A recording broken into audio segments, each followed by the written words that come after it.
KingofPodcasts.com proudly presents The Wrestling is Real Podcast, because wrestling needs us.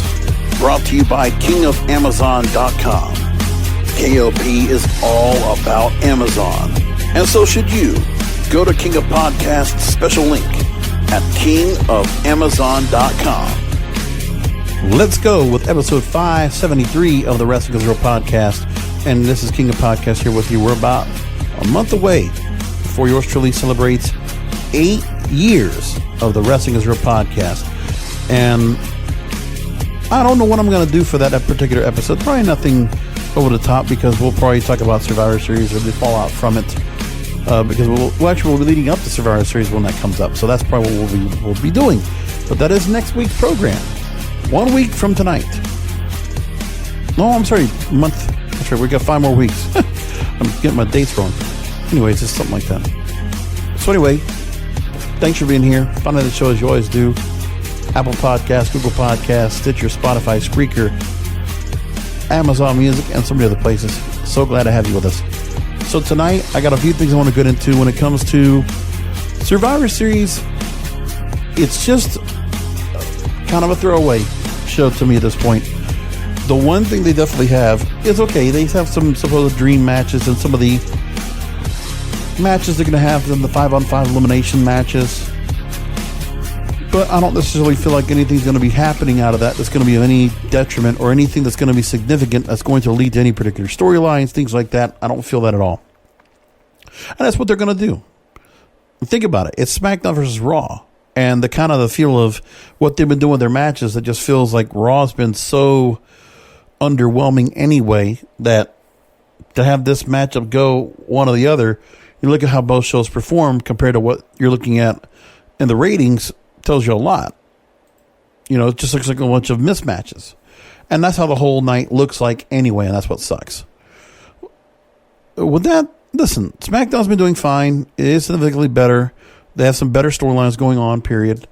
When you look at NXT, yeah, there's some things they're doing right there, but again, it's under a ceiling. Pat McAfee with the Undisputed Era, Leon Ruff becoming North American champion. Listen, are any of these guys, I mean, maybe Pat McAfee might be somebody that will stand out after he finishes up whatever he wants to do with his commentary work, you know, doing talk show stuff and working at Sirius XM and things like that. Or Westwood One, I think it is now he's working at. When you look at the wrestlers, I mean, Undisputed Era, there's a reason why none of those guys have made their way up. You're looking at Pete Dunne or Oney Lorcan or Danny Burch or any other guys you have that are a part of the Imperium, or any of those people from NXT UK. Which of those guys do you see that are going to be absolutely standouts when they make it to the main roster? Or are they just going to be another Mustafa Ali? Well, Mustafa Ali was already kind of around. Well, he was, I guess, in NXT for a little bit, wasn't he? A cup of coffee? But think about it. You have, again, Undisputed Era, Velveteen Dream. I mean, the women have a better chance of making something of themselves when they move up to the main roster, because for whatever reason, the pipeline's is different. Like Bianca Belair already feels like she's starting to be something significant. Shayna Baszler is kind of lost in translation. Otherwise, there are some others that they've brought up that have just not been doing well at all. But the women's division has a better chance of bringing some stars up on the NXT side. I guess it's because they don't make too much of it. I mean, it's just, we have a lot of older faces. Because here's the thing. With the women's division, it's much easier because you could just see certain stars that, you know, after a while, I mean, it's different than seeing divas. Because with the women's roster, those stars are only going to be around for so long, because you know what? They're going to want to have a life. They're going to want to have kids. They're going to want to do something else. Or they just won't be around for that long, because really, I think the guys, the people that run WWE right now, you know, the Vince McMahons of the world, they think there's a particular shelf life to some of these girls. And so there's only going to be around, they're only going to be around for so long. Some of them will just be lifers, very few. Natalia's one of them. Lana's been here for a significant amount of time, right? But then you got to ask yourself, who else is there that's left that you think will still stay around that will be worthwhile? Because you look at Sasha Banks and Bayley, those are veterans. Charlotte Flair is a veteran. Becky Lynch is now, she's moved on. Who knows when she comes back? If she does, she's a part-timer. And the Bella Twins might come back for another run. There's some teasing of that. But again, it's newer stars. Like when you see what's going on right now, Alexa Bliss has been around for a while, and you see where you have Nia Jax has been around for a little bit, and there's others. But again, they have particular names, particular people that are there on that end, but they really just stick to being, fine, young, still very much attractive women's wrestlers that can work. So it is a step up from the Divas division, and that's what they did. But for what it's worth, that is where we see things where I think WWE, just because of how the biological clock works, there's only so many women that will stay around a particular amount of time. And I'm not putting anybody down. I'm not trying to, discourage or try to, put any devaluing of the women's division. I don't. I put it in high regard. I think it's run better than the men's division. That's all there is to it. And the women are not being used as valets or things like that. I mean, you just see a difference in some of the stars they have. And they don't stick to a lot of veteran wrestlers that are around much longer on the roster. Like Mickie James does come around here and there. Natalya is around. But again, it's not so much. I mean, they obviously feel like they have certain stars they want to stick to. Young, still very much beautiful, attractive, sexy. That's what they have. Like when you look at, Peyton Royce or Billie Kay, or you look at the pairing of Mandy Rose and Dana Brooke and things like that. You see some things that are doing where it's significantly different. But again, there's a certain crop of stars that have been around since 2015, 2016, and they made their way up. And most of that initial crop of stars on NXT have done very well. A lot of them. The second tier, second generation, third generation, not so much. But again, there are some stars that definitely have some possibilities to do some really well. I still think Shayna Baszler at some point will be booked right. And I hope there's a lot ahead for her, because that's a star they're messing on.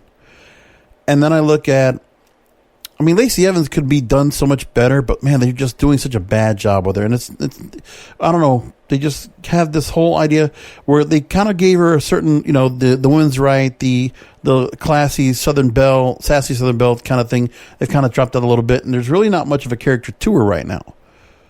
It's kind of just like the character's kind of been watered down. And then there's not many other women that come out. It's just there's particular looks, particular styles.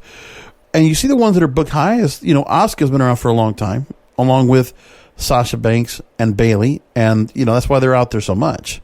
But again, it's not like Sasha Banks and Bayley are old. They're not. They're in their late 20s. But again, they're going to move on to other things. Like, I don't know how long Bayley wants to be around in the business where she'll continue to go in, where she's been at the very top of this, in this particular league. But what else is there for Bayley to do coming up? And Sasha Banks, I think there's just star power with her outside of this company. Watch The Mandalorian. Watch what happens with that. Because I'm telling you, something about her makes me think she has a career set for Hollywood, and she's going to be stepping her way out of WWE pretty soon. I just get that feeling that we'll hear something about her going on where she'll have other projects, and then Hollywood will consume her. And there'll be other things she'll be doing that will stand out. But maybe not so much now, because we're still in this mode where nobody in WWE right now is getting overwhelmed with dates or commitments. Again, they're just working the TV. There are no house shows, which has been to the benefit of some of these stars right now. They're still getting injured, which is still really stupid. But we are seeing where the lack of house shows have been really helpful.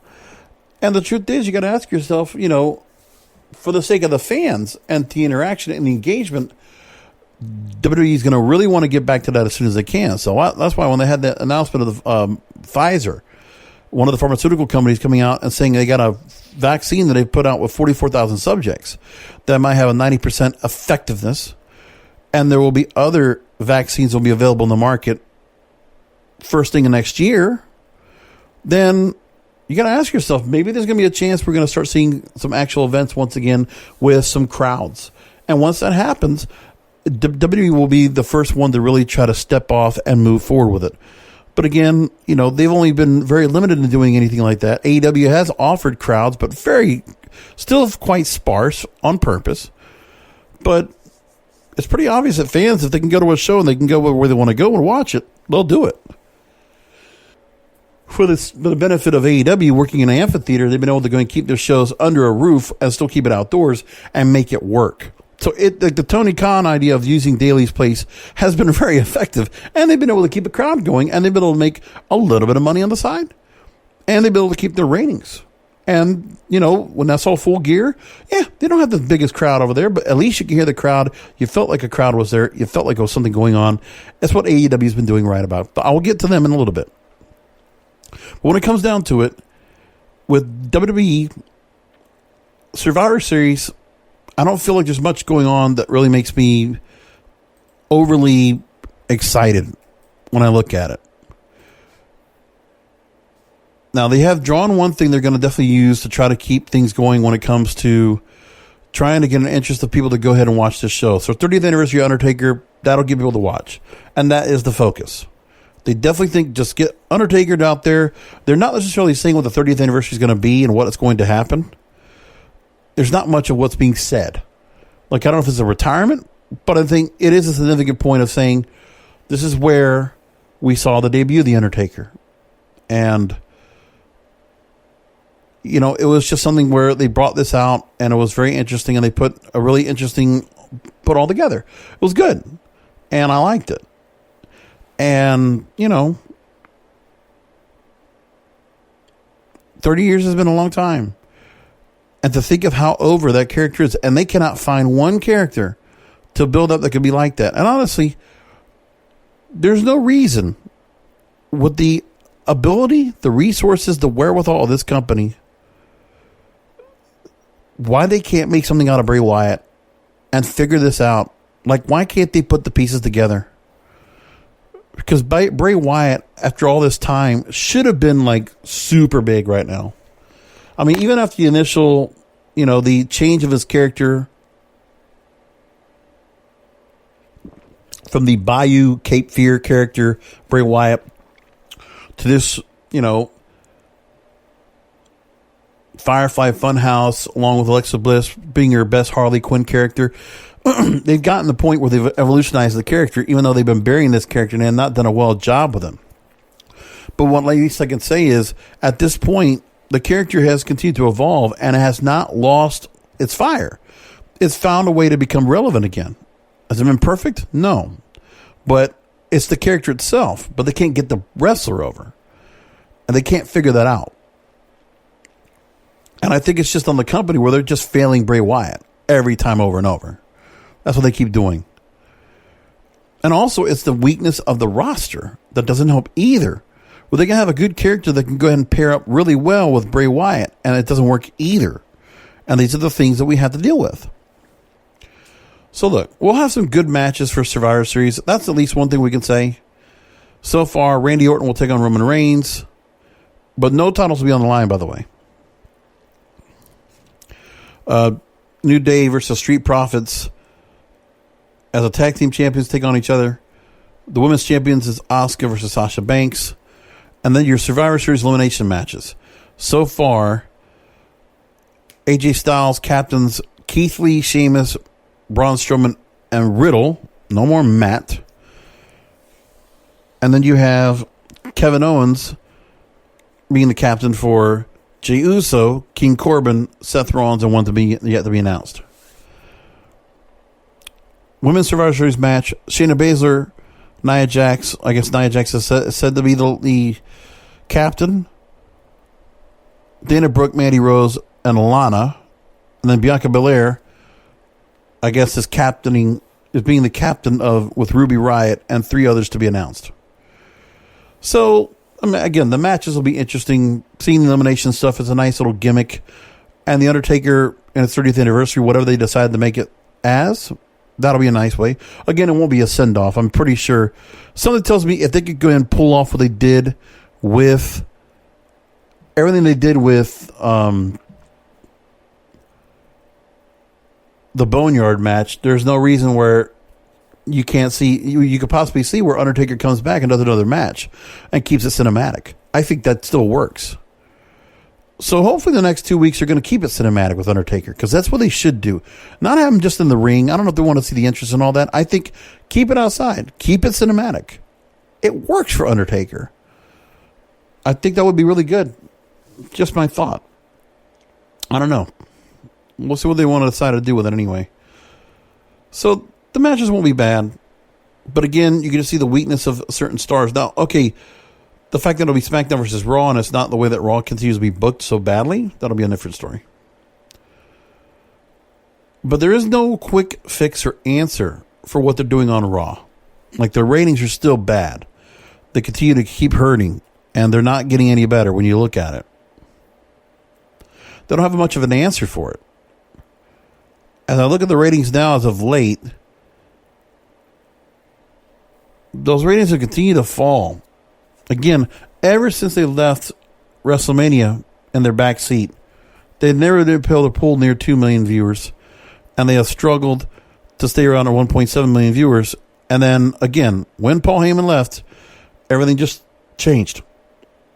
With Bruce Pritchard in control, constantly, it's just been an up and down ride.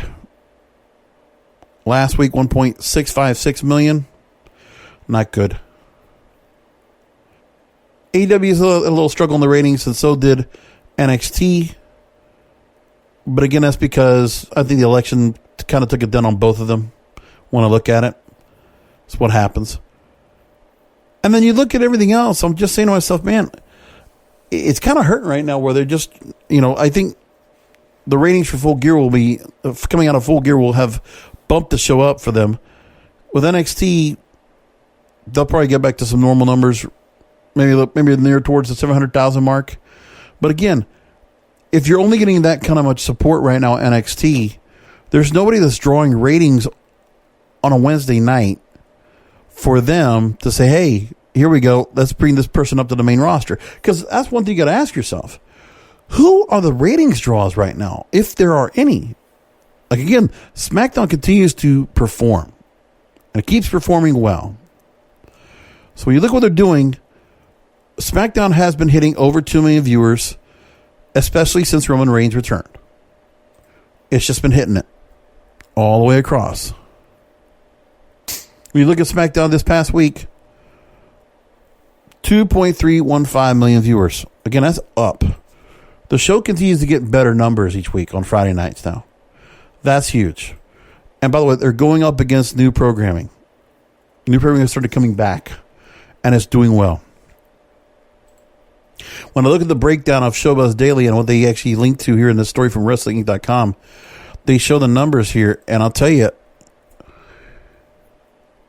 well, unfortunately, whatever the reason the site, I can't get it up now.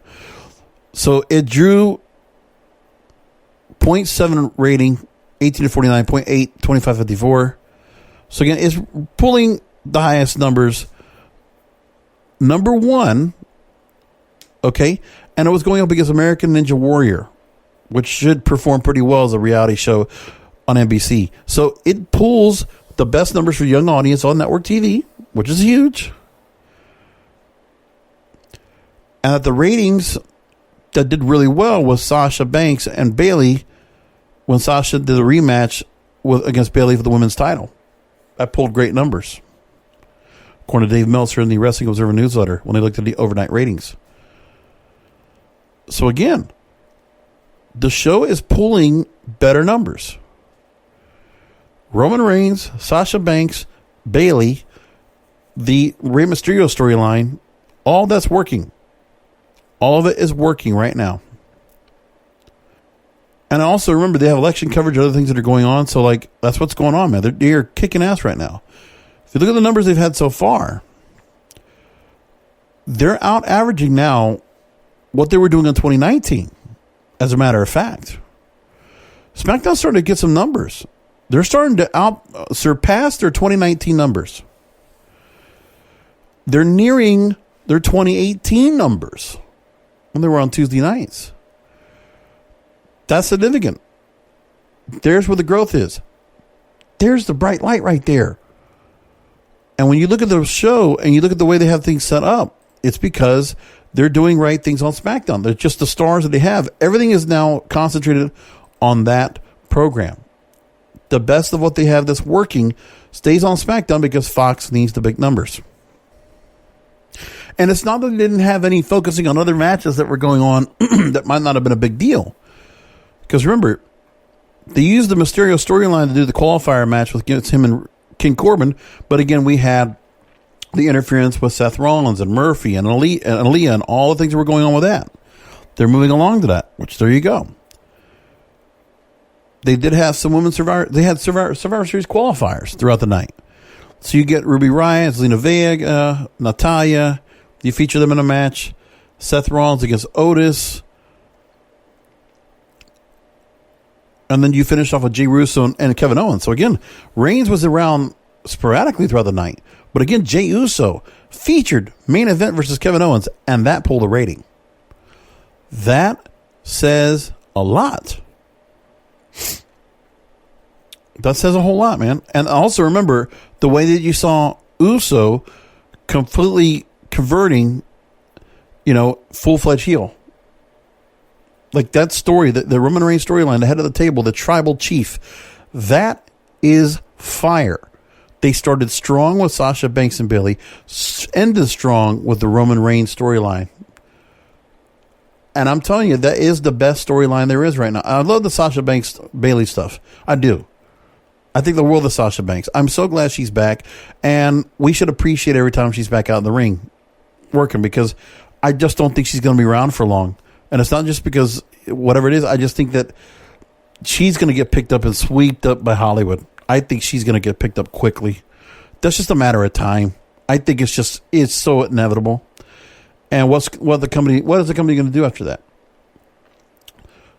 But again, that's the good things they have right now. But again, the spark for Survivor Series has nothing to do with Roman Reigns, not necessarily, and nothing to do with the Bray Wyatt storyline or things like that.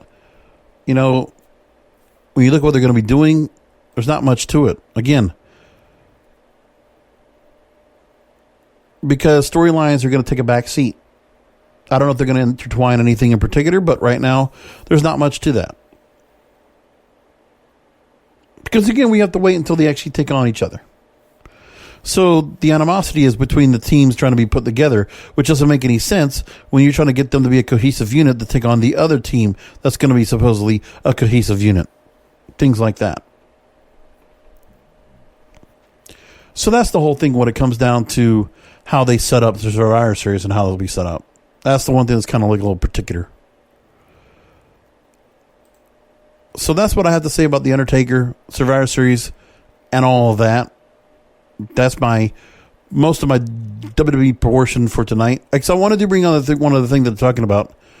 Alfred Konuwa of Forbes magazine, who does write quite a pretty good article. He's, for the most part, I think he has a pretty good idea of where wrestling is, and I like a lot of his opinions. I think Blake O'Strider over there at Forbes also does a pretty good job himself. So he was on the Wrestling Inc. Daily Podcast talking about a number of things, and one of the things I thought was pointed out that he talked about was, again, NXT. So the NXT idea of moving it to Tuesday night. Reports have been that Triple H has been pessimistic on the idea. But Konuwa talked about how NXT does stronger numbers when running unopposed to AEW Dynamite, and that move would continue to do strong numbers in the ratings. Quote, I think they're still doing fine. And I mean, it is a little bit of a black eye for WWE. Here's a show that's just getting beaten week after week. You saw that they've been completely phased out of the Survivor Series picture, which is a far cry from where we were last year with NXT, where Survivor Series was NXT's coming out party. And remember, when NXT did come out during Survivor Series last year, remember the numbers went up a lot. Do not forget that. When you look at last year's ratings and you look at what they were doing for NXT, remember their numbers went up. Here you go. Leading up to Survivor Series a year ago, NXT pulled 916,000. And that was the week leading up to Survivor Series. And then after that, 810,000, 845,000. So remember, in that point, for the most part, AEW had won the ratings war. They had won it 4 weeks in a row. Actually, they won farther than that. Excuse me. They won 7 weeks in a row. The initial 7 weeks they started together, head to head. And then when NXT came up and they started being part of Survivor Series, then they got a bump. And they've kind of kept that kind of numbers since. They've been they never really brought themselves higher or lower than that. And that's what they've come off with. Now, he also says that, now here we are. They're nowhere near the card. I think Vince is distancing himself from NXT from that standpoint. But if you look at what they did when they ran unopposed, they were doing 800,000 when they ran unopposed. First time in the history of the Wednesday Night War, they did 800,000 or more for 4 weeks in a row. We saw that when all the different sporting events were going on that were pushing shows off. With USA putting on NHL Stanley Cup coverage, and with TNT putting on NBA playoff coverage. Quote, it can clearly be more to USA than what it is now, but it's existing right now because of the petty war against its competition. I get why they did this, but NXT just right now isn't able to compete with AEW. This is something that they can get the most out of it if they just move nights. And the truth is, with AEW, I don't feel the need to flip over to NXT, because if you gave me NXT unopposed, I would actually pay attention to it, and I think you'd have a chance to build an audience. They absolutely need to go and move the show over to Tuesday nights. I'm complete support of that. Quote, it defeats the purpose for what WWE and USA Network were trying to do because this is a collaboration. They're saying we got to kill AEW. That didn't happen. So now you either backtrack and you go somewhere else, and like you said, AEW keeps going up, but it peaks and trucks. Quote, you never know who's going to come in along NXT and get hot. But in this company, and just the way they do their booking, it's not happening anytime soon. So I just think it would be a better idea for WWE to move nights. I don't see him doing it because he still likes the idea of the dynamic of the Wednesday Night Wars. But the truth is, for the first 7 or 8 weeks, I did put NXT on and watched AEW at the same time. At this point, I don't. Wednesday nights, AEW has my show. And I'm not looking back for NXT. It's not on them. It's just that that's how it is. And that's because of the value, the way that the perception of what WWE does with that show. And see, NXT's doing this kind of thing, and they're positioning certain stars. But again, I mean, they're putting all this time and effort for stars that they're not going to try to push. Meanwhile, I said this last week, AEW puts on Dark. They put on their YouTube channel. And as far as I know, the YouTube show does okay. When I look at what they're doing and they're getting in terms of their program, are they pulling super big shows? Not necessarily, but they're putting something on. I mean, think about it. When you look at what they're doing, Dark will pull some numbers, right? And so in particular shows, they'll have, say, 100 to 400,000 viewers in a particular episode. That's what they do. And listen, they're recording on the same night as all their other shows, right? They're doing what they need to do. Listen, they got 200,000 viewers for this show last week. 345,000 for 2 weeks ago. 415,000. And then if you go back and you look at previous episodes, they're pulling near 400,000. And this is, again, where they're doing a couple of vignettes. They're doing some backstage interviews and things like that. But they're also bringing in a lot of fresh stars. It's what they do. And there are some shows where they did pull up to 1 million viewers, especially their early episodes. But again, what they were putting on in terms of the episodes, people are watching them. They're getting something out of it. And people are going back and watching them as well. So for what it's worth, they're actually getting some kind of push out of it. And there's not anybody in particular that's coming out to watch that's going to be like a standout to watch on the program. No, they're just putting out match after match after match. And they put out multiple matches. And some of them are just straight up just, exhibitions. And some of them are just jobber matches. And then you might see some particular stars that they did try to lead up to the beginning of the series where you'd see like the Young Bucks or Kenny Omega be featured on there. But they still have some pretty significant stars from the mid-card that come on board. It's like a WCW Saturday night, but it's a better one because you don't feel like all these stars are getting buried right now. You just don't know who's going to be able to make it up to the top and become something different.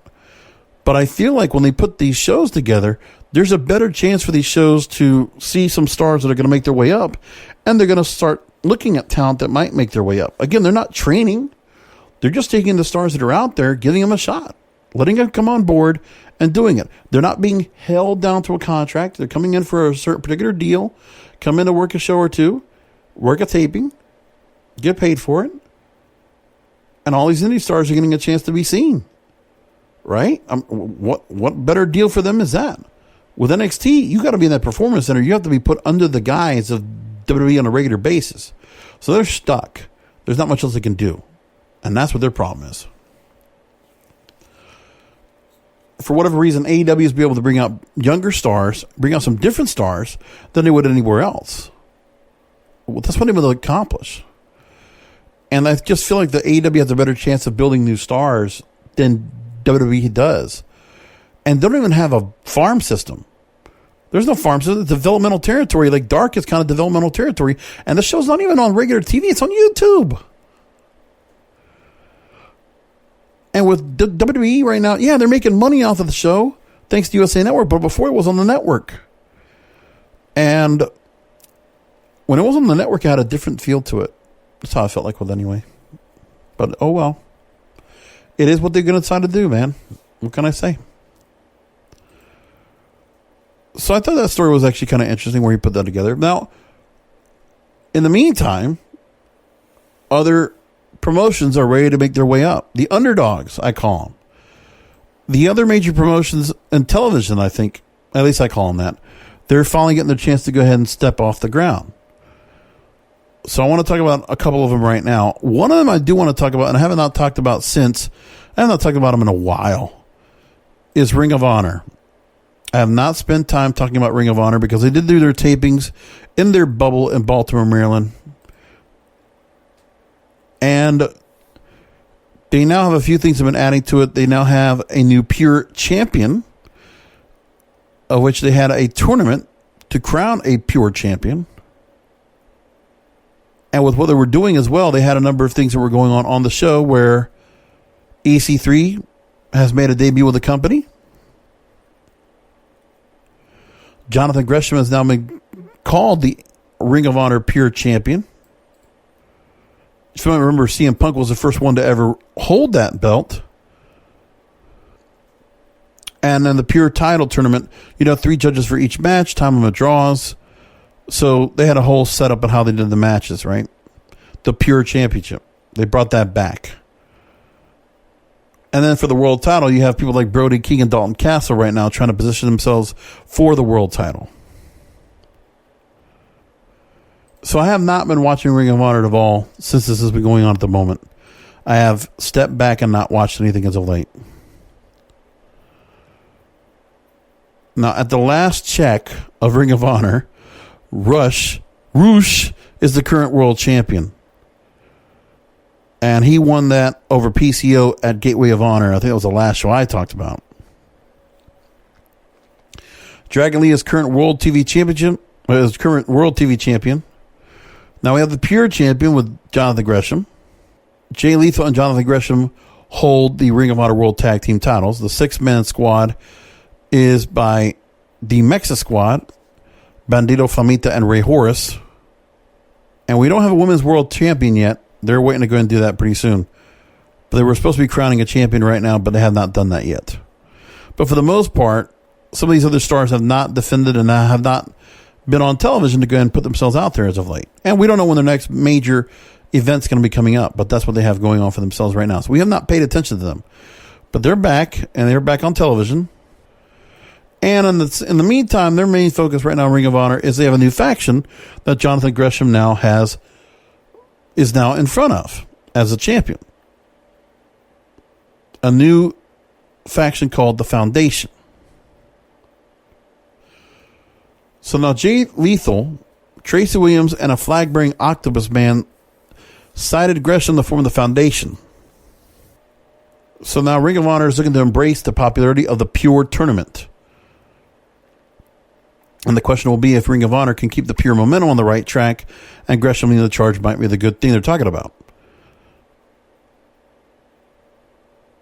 So now what they're doing right now is they're going to probably have the Foundation match up against Los Ingobernables with Rush, Dragon Lee, and Kenny King.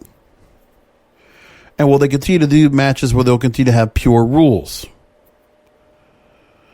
And that's the other thing they're dealing with right now. So again, I haven't watched it. I need to go ahead and look at what they're going to be doing because I have not been paying attention much to Ring of Honor. I'll have to play some catch up on it. Now, what I am excited about is the return of Major League Wrestling. The reset, they're calling it. So the restart starts this weekend.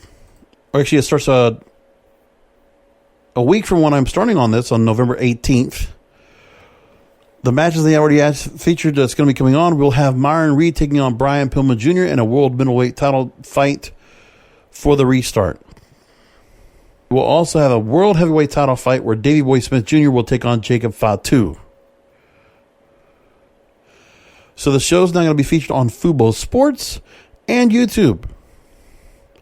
And the fans can also watch on cable via BN Sports on Saturday nights at 10 o'clock and also on DAZN. So there's a lot of places they're going to be trying to show the matches and all, which will be good. It's such a time right now to get MLW back on board. I'm looking forward for them to come back and get themselves started up once again. It's a long time coming. So we're looking forward to that. Otherwise, AEW continues to do what they need to do. MLW, it'll be nice to have that alternative again. NWA, I know they've been doing Primetime Live with the, I think it was with WWN right now, and I haven't paid much attention to that show. Again, I'm just waiting for NWA to come back on YouTube, and hopefully Power will come back very soon at some point. We'll see what they do, what they decide to do pretty soon going forward. Oh, UWN, that's what it is. UWN Primetime Live, yes. So some of the NWA stars are there, but it's not an NWA show. I'm waiting for the NWA show to come back. Anyway, we're going to leave it there. Of course, remember I did a post show for AEW Full Gear. You can go look for that right now, right here at WrestlingIsReal.com. And we'll come back and do a show next week, leading up to Survivor Series, which comes up next week, the 22nd. And I will be doing a post show for that right here at WrestlingIsReal.com. Tell everybody to come watch the show, listen to the show, check it out for themselves. Remember, I also have my YouTube channel, youtube.com/JBRASCO951. Please subscribe there. I've seen a few more people can subscribe there. That's really awesome, and I thank you so much for doing that. So until next week, remember, come back for another Wrestling is Real podcast because wrestling needs us. Thank you for listening to the Wrestling is Real podcast, brought to you by KingofAmazon.com. Follow the King of Podcasts on Twitter, Instagram, TikTok, and on Facebook at Wrestling is Real. Subscribe to the Wrestling is Real podcast through all major podcast platforms, including Apple Podcasts, Google Podcasts, Stitcher, Spotify, Spreaker, and iHeartRadio. You can also look for episodes on his YouTube channel, youtube.com/JBRASCO951.